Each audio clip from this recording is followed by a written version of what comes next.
Okay, so let's talk about the movie The Outwaters, which is the latest film from director Robbie Banfitch. And this was one that had so much hype going into it. I was excited when I got the chance to see it early. And this film will be releasing this week and going on digital streamer later on. This is a film that I definitely do recommend checking out just because of how much it definitely does things differently than what we're used to. And before we get into our review, make sure that you are subscribed to the channel. We're on the road to 30,000 subscribers. We talk all the things you love, horror movies and all of that. Also hit the notification bell to know when these videos drop because we also do a lot of lives and you don't want to miss out on those, and we're still trying to fund our horror film, so go check it out in the description down below. But let's talk about The Outwaters, which is a film that I would say a clear descent into madness. This film basically deals with a group of friends who are going out into the Mojave Desert in order to film a music video, and the film takes you through their whole thing of trying to get everything ready and then finally ending up in the desert, and then all hell breaks loose. Literally hell breaks loose.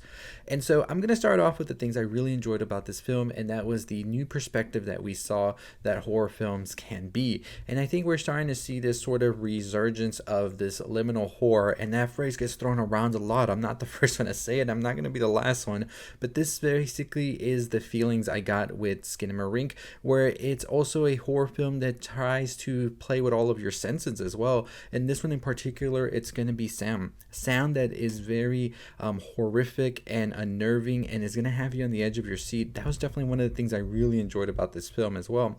I also like the mesmerizing shots that sort of have you in the state of what is going on as well, and it kind of makes you feel what the characters were feeling as well in the times, especially when things start to really go over the edge and you're just there thinking like, what is happening, what's going to happen next, and you're just there in this feeling of, I don't want to look at the screen, but I also can't look away. And I really did enjoy that the film had you like that.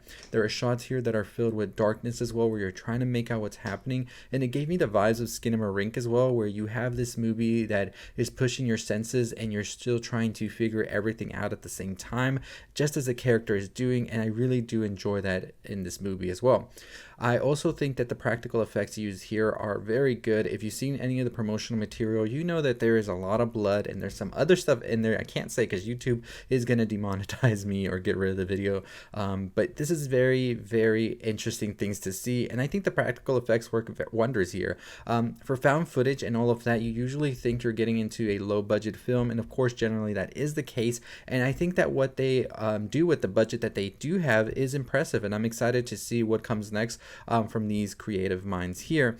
Like I said, those were definitely some of the things I enjoyed. Some of the things that I wasn't too much of a fan of, and this is just my personal opinion, but I think movies over an hour and 40 definitely have to give me a lot to keep me interested. And I will say that this movie felt a bit too long for me in my opinion, but that's just my personal opinion when it comes to movies. I generally do want my movies to stick around to an hour and 40 or 50, or a little bit less for sure. This movie went a little bit too long for my personal liking, and I felt like we could have wrapped up at certain points. I feel like there's two different points in this movie, and I feel like if you are somebody like me, you'll figure out what those 2 points are, where I think the film could have ended and it would have been okay, and then it just kept on going. So that's one of my only pet peeves here. And also I think the beginning took a little bit too long, too much setting up, I think, before we got into anything that was a little bit more scary. So that's just my personal grievances with the movie. I just thought it was a little too long. The pacing was a little off in the beginning as well. It felt a little too slow, and luckily things did start to pick up, and once they did, I was fully invested.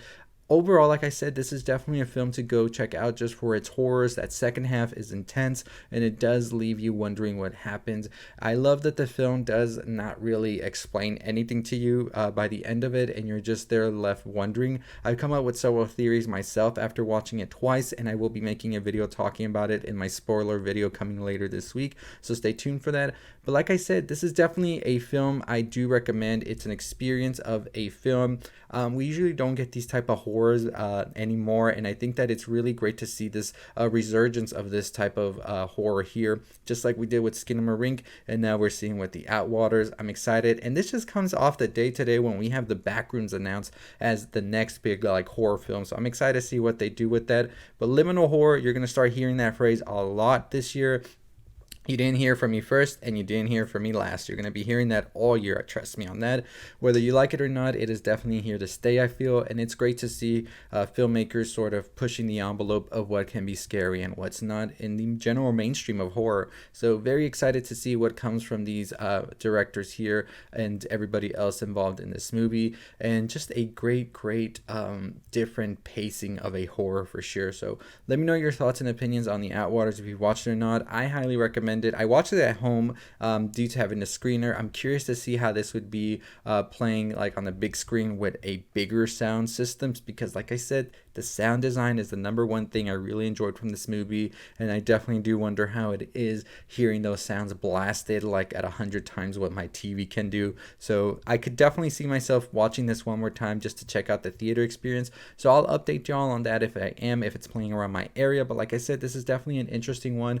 Definitely check it out if you enjoyed Skinamarink. I think you'll really enjoy this one. If you like something experimental, something that feels in the same way that the Blair Witch probably felt back in '99, this one's definitely going to be it. It does feel like that, and all I will say, it does have pacing issues in my opinion at the beginning, a little bit too slow for my liking, and a little bit too long of a movie overall. I think an hour and 30 minutes would have been perfect, and I think if we got into the whole like suspense and everything in like 20 minutes less than what we did in the movie, I think this would have been just a straight like amazing. But I still do enjoy it, and I do definitely recommend checking it out if you can in theaters or if you can on streaming. But let me know your thoughts and opinions if you've checked it out or not in the comments down below. But anyways, that's gonna do it for me. I really appreciate you making it all the way to the end. We are on the road to 30,000 subscribers. We're still 4,000, about 4,000 away from getting there. So all you have to do is just subscribe to the channel, hit the notification bell, because we do a lot of lives here on the channel. So if you want to join our lives at any point, you'll probably get notified if you hit the bell. We're planning to do more of those every day this year. That's been our goal, and we've been doing pretty okay, but we're still trying to get better at that. But as always, I'll see all of you next time. Like I said, we are still trying to fund our own horror movie, so go check it out in the description down below if you want to help us in any way possible on Indiegogo. And also, we will have a Patreon set up. We just had some problems with it just now, but that's just like things we had to set up and all that in the background. So once that's up, I will inform everybody about it again.